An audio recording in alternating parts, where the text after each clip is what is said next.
Bonjour à toutes et à tous. 900 jeunes du monde entier se sont retrouvés à Tour et Taxis dans le cadre de l'Expo Science internationale. Alors, ils ont participé à un projet d'éveil à la citoyenneté et à l'éducation au développement qui a vu des jeunes témoigner à la fois de leurs expériences en tant que volontaires et en tant que reporters dans les pays du Sud.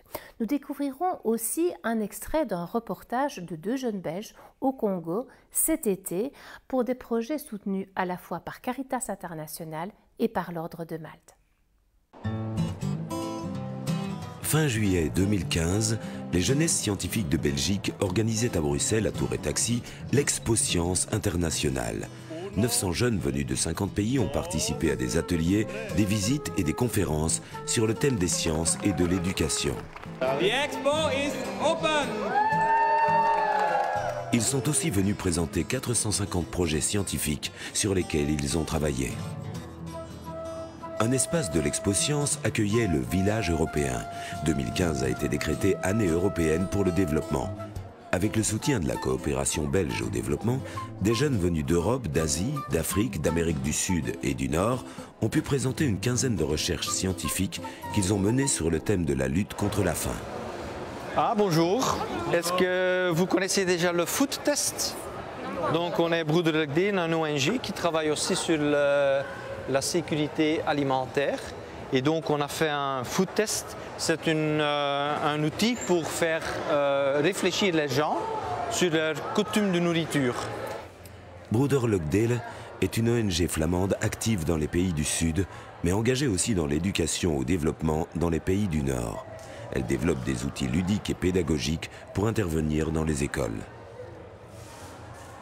Donc c'est pour ça qu'on est ici présent et aussi des gens qui sont intéressés aux sciences parce que nous pensons aussi que la science sans conscience, c'est très dangereux. Il faut quand même avoir une vision de notre planète, une vision de notre Terre, que la science est au service de la planète. Ce n'est pas pour détruire, c'est pour trouver des solutions.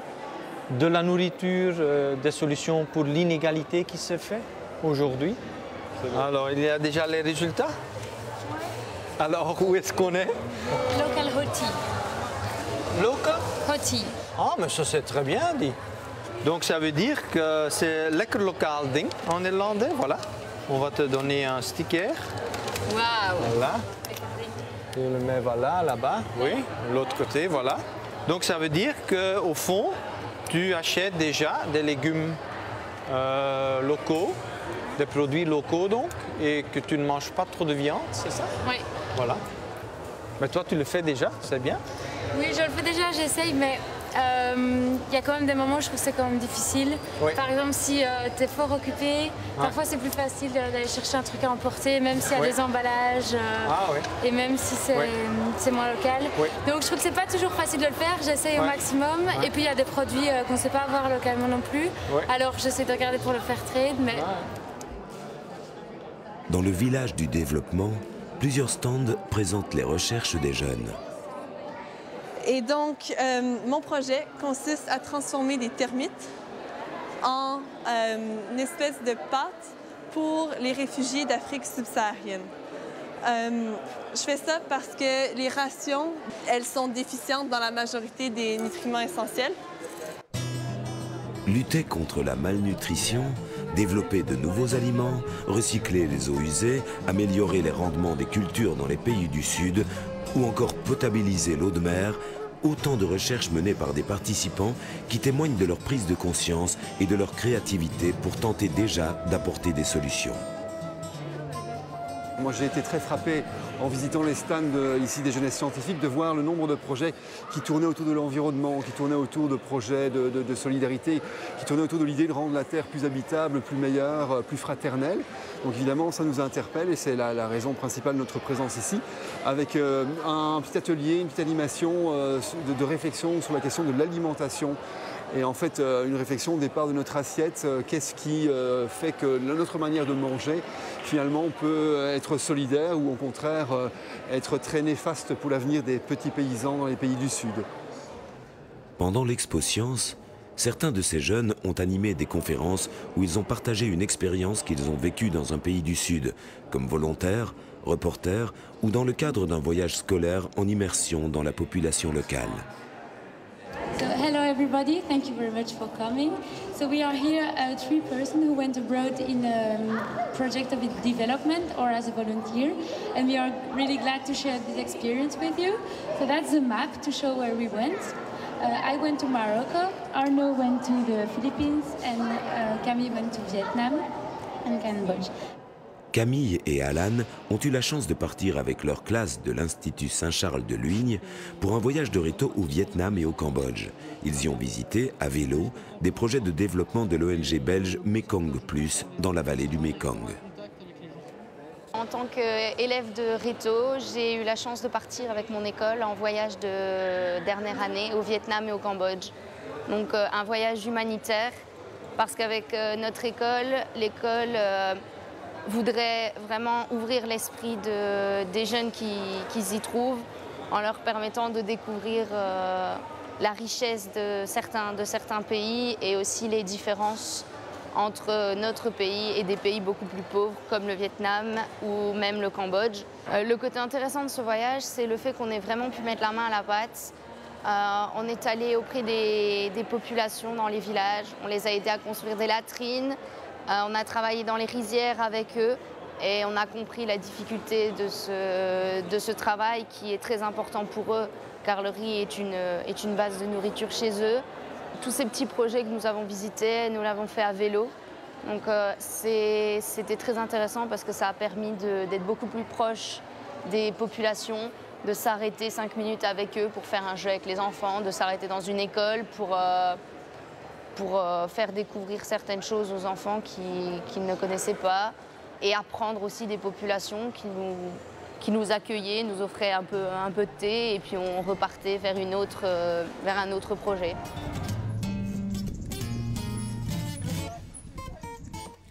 Arnaud, quant à lui, a passé une année aux Philippines, dans un projet de Fondatio, une association chrétienne qui agit à Manille, dans le bidonville de Payatas, une montagne d'ordures sur laquelle vivent les habitants. C'était de voir tous mes cadres que j'avais construits pendant 18 ans, qui étaient renversés, mis par terre, bousculés. En plus, je ne parlais pas la langue, je ne parlais pas l'anglais non plus. Il y a des exemples de choses toutes simples, puis il y a des choses plus profondes, mais il y a même des choses toutes simples. Par exemple, nous, on va plus facilement indiquer quelque chose du doigt ou du regard éventuellement. Et je me souviens, là-bas, par exemple, il y avait une manière de montrer qui était comme ça, un peu avec la bouche. Et bon, il y avait alors des petites choses comme ça, mais alors aussi des choses plus profondes. Si on avait un désaccord, on ne l'amenait pas de la même manière. Et si on l'amenait à notre manière à nous, c'était parfois un peu trop brutal. Ce qui fait qu'il a vraiment fallu un long moment pour trouver la juste manière de communiquer. D'autres jeunes ont eu la possibilité d'effectuer un reportage au Congo sur un projet développé par l'Ordre de Malte et par Caritas International, touchant des questions de santé et de sécurité alimentaire.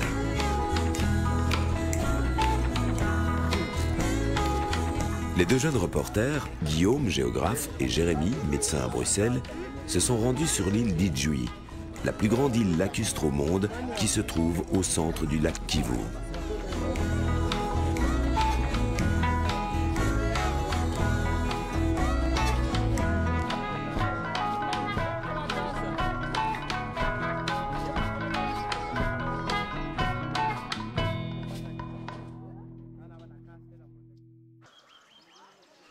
Le premier volet du projet concerne la santé.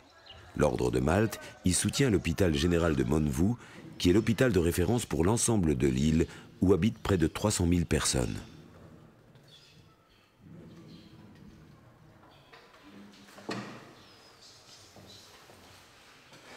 La nuit du 10 au 11 juillet 2015 a été faite par Pépine et Mado, sous la responsabilité du Dr Michel. L'hôpital de Monvou dépend du ministère de la Santé congolais qui en a délégué la gestion au bureau diocésain des œuvres médicales, le BEDOM, à Bukavu. L'hôpital constitue la référence de la zone de santé d'Idjouï. Il compte une centaine de lits et comprend des services de gynéco-obstétrique, chirurgie, médecine interne et pédiatrie. L'hôpital de Monvou est aussi reconnu pour la formation de ses médecins, stagiaires et étudiants. Les pathologies les plus fréquentes ici, dans cet hôpital, ce sont les gastroentérites et c'est bien sûr la malaria, avec ses conséquences très néfastes, surtout pour les enfants, au point de vue neurologique et au point de vue sanguin.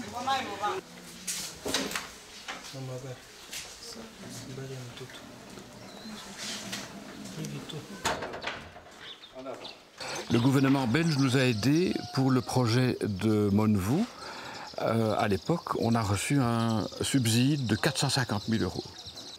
Nous travaillons ici aussi en coopération avec d'autres associations, notamment Médecins sans vacances, qui depuis 10 ans nous a énormément aidés dans l'étude des besoins techniques requis pour procéder à la réhabilitation des équipements des hôpitaux.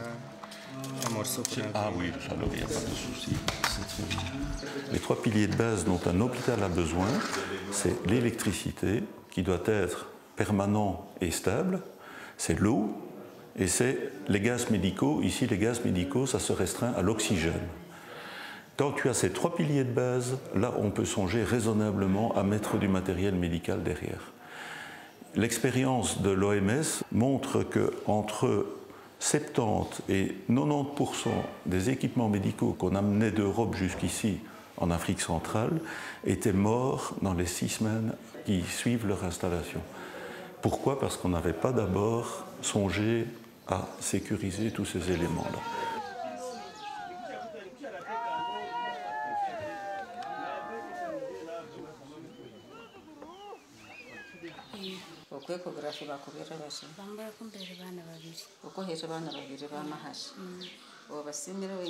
Oui, oui, elle a des jumeaux. Ah, c'est la césarienne. Oui, c'est la césarienne. D'accord, ok. Lors de leur visite à l'hôpital, Jérémy et Guillaume vont avoir le privilège d'assister à une césarienne. Aline est enceinte de jumeaux qui sont en position transverse. Dès lors, pour elle, l'opération s'impose. Il va faire une rachianesthésie, et donc il va piquer au niveau des racines qui sortent de la moelle épinière pour aller endormir tout le bas du corps.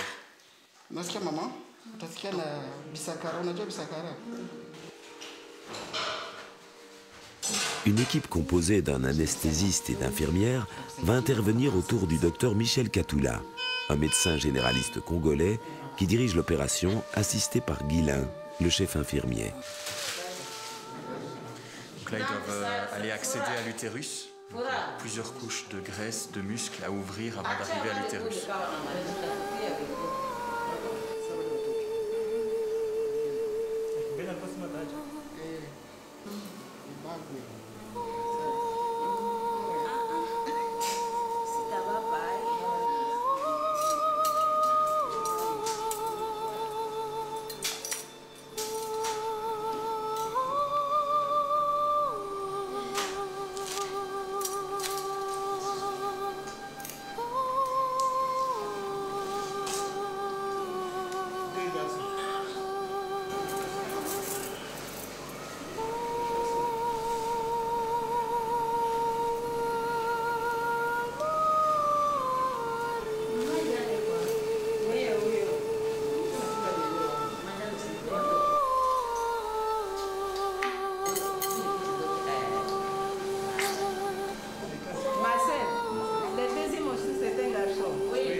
Pale wanakuyu.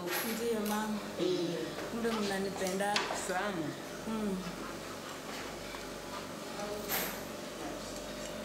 Et moi, je suis très impressionné par la qualité des médecins et des infirmiers ici. Ce sont des médecins généralistes, mais qui font des opérations, des césariennes, des résections, en cas de péritonite, de toutes les grosses opérations qu'on peut trouver, mais ils sont capables de tout faire ici. Moi, je ne m'attendais pas à rencontrer des médecins qui étaient aussi polyvalents, et de ce que je vois, je trouve qu'ils sont très bien formés.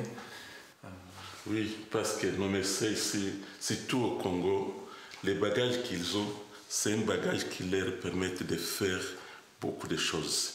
Et quand on envoie un médecin là, on l'envoie, il doit être capable de faire tout. Pourquoi? Parce qu'il n'y a pas de spécialiste. Alors que les cas qu'il va trouver dans son parcours, ce sont des cas qu'il doit sauver.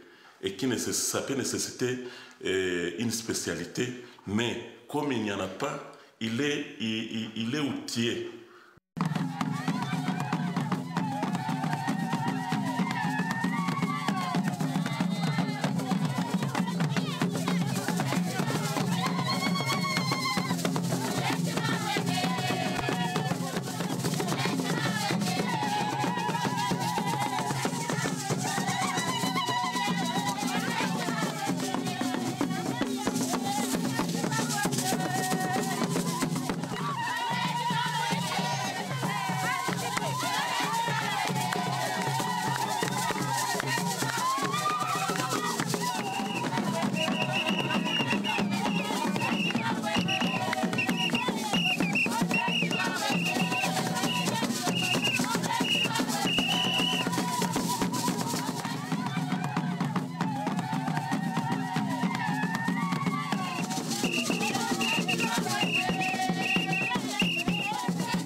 Respire la paix, le calme, la sérénité.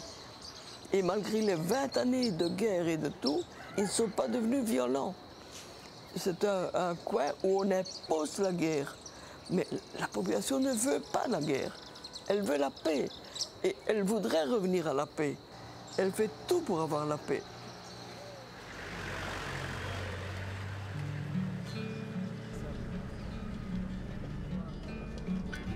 Guillaume et Jérémy se rendent de l'autre côté de l'île, où l'Ordre de Malte s'est associé à Caritas International dans un projet d'amélioration des exploitations agricoles. On travaille avec un peu plus de 200 ménages ici, sur l'île. C'est-à-dire qu'on va diversifier l'alimentation au sein des ménages pour que régulièrement ils puissent produire quelque chose pour mettre dans leur assiette. Et aussi pour améliorer le revenu. Une partie de la production va être vendue et ce revenu régulier permettra de payer les soins de santé et les frais scolaires. C'est vraiment les deux dépenses les plus courantes ici dans le milieu. L'un des aspects importants du projet, c'est de former les bénéficiaires à un mode de culture qui est en fait de cultiver en faisant des courbes de niveau. Donc, principalement, quand les terrains sont en pente, ça permet de limiter l'érosion et donc d'avoir vraiment différents champs en terrasse. Et donc pour ça, ils ont planté des lignes de plantes fourragères pour faire délimiter chaque fois les courbes de niveau. Et alors ces plantes, elles ont l'avantage, d'une part, pendant la saison des pluies, la pluie ne va pas lessiver le sol et alors on a aussi une fertilisation du sol avec ces plantes fourragères. Ces plantes permettent de nourrir le bétail, donc les chèvres et la vache. Ces élevages qui vont ensuite donc donner des engrais pour de nouveau fertiliser le sol.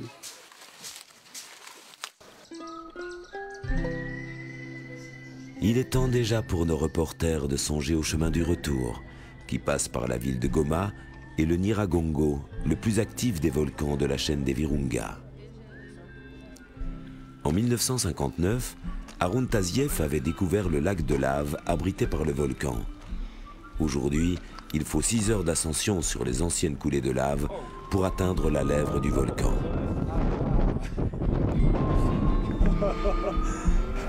C'est la fin du monde.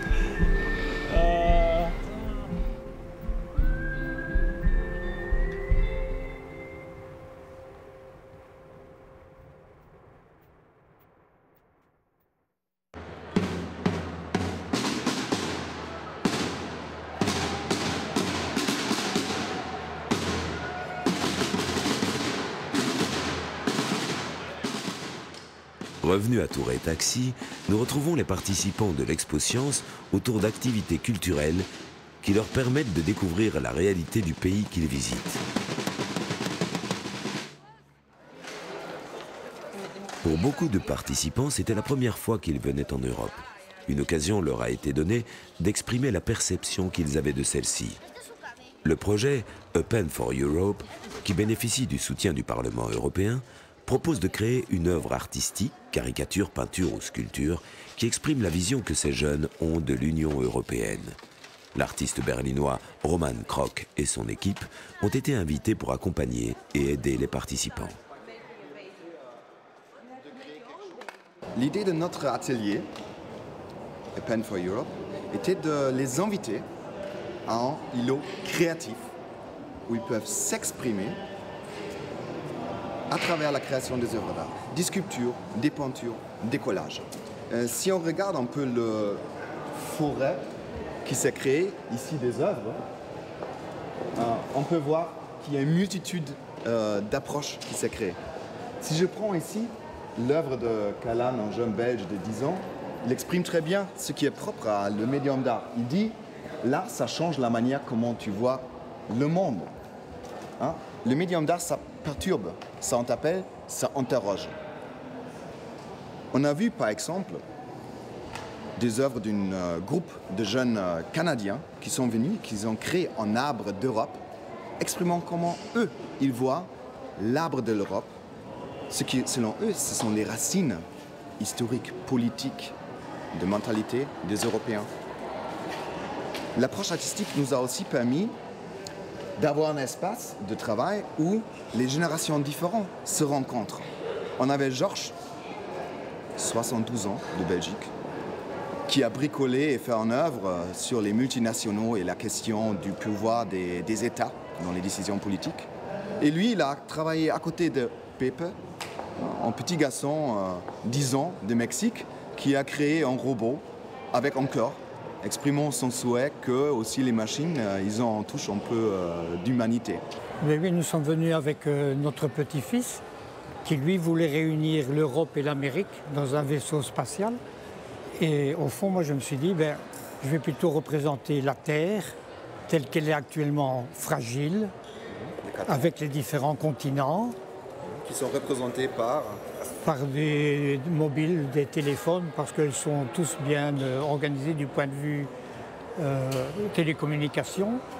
Mais malheureusement, ces continents, si chacun est bien organisé, sont plus ou moins contrôlés, absorbés, contrôlés par des multinationales qui deviennent en fait le vrai gouvernement actuel de la Terre. C'est eux qui contrôlent la Terre. Et l'idée, c'est de recouvrir tout ça par un vrai gouvernement au niveau mondial, bien structuré, bien précis, bien clair, de manière à pouvoir réenglober l'ensemble de la planète, qui reste fragile. Et les entreprises internationales, vous les avez représentées par quoi ici, sur l'œuvre? Par ces treillis, par ces fils électriques comme des pieuvres qui recouvrent un peu l'ensemble, qui absorbent, qui ont tendance à tout contrôler, à tout manipuler. Donc, si on regarde un peu ici autour, ce qui s'est créé, c'est un peu en forêt des idées. Donc on a le plaisir de vous présenter une œuvre qui était faite par Ala, qui vient du Maroc, de Fès, et qui a 19 ans. Et donc, amène-nous un peu dans le thème et le sujet de ton œuvre qui est créée ici. Donc, je vais commencer. Qu'est-ce que vous pensez quand je jette cette bouteille? Cette bouteille, elle a d'abord, avant de venir péter, elle a un peu cogné... Elle a cogné... Elle a cogné quoi? Elle a cogné la terre. Ça représente en fait cette chaise, ou cette avant-chaise. Elle représente une poubelle qui nous laisse voir ce que l'homme fait subir à la terre. Donc quand vous jetez un déchet, vous regardez qu'il heurte la terre, qui commence à faner et à perdre sa couleur par les déchets que l'homme jette. Et c'est un petit cri de guerre en fait, pour pour dire qu'il faut agir et ne pas jeter juste sans réfléchir. Près de 400 participants se sont rendus le temps d'une après-midi au Parlement européen et plus particulièrement au Parlementarium, qui leur a permis d'effectuer un parcours à travers divers aspects de l'Union européenne, son histoire, son fonctionnement institutionnel et son aspect politique. Do you have the feeling that after this week you have a new perception of Europe and that you have other ideas about the people? Yes. Even like I'm from Switzerland, and Switzerland is not a member of the EU, but I feel very European, like in some sense. Like I would say that I identify myself with European values and so on. This freedom and this freedom of speech and freedom of mind and so on. I would describe this as European. Even though we don't speak the same language, we have many fundamental values like respect towards each other and certain aspects of the civilization and so on. Pouvoir donner une vision de l'Europe nécessite aussi de la connaître. Une occasion unique était offerte cette année. En 2015, la ville de Mons est capitale européenne de la culture. C'est donc tout naturellement que les 900 participants se sont rendus dans la ville du Doudou. Moi, je trouve que ça clôt bien la semaine, en fait. C'est une semaine de science, mais je pense que toutes les personnes qui sont ici ne sont pas que des gens de science, des gens qui sont passionnés par plusieurs domaines différents, que ce soit sport, musique, art, mais aussi science. Puis je pense que clore ça avec une activité comme venir à Mons, qui est une ville magnifique, une ville qui a beaucoup d'activités à proposer, je trouve vraiment que c'est vraiment très intéressant.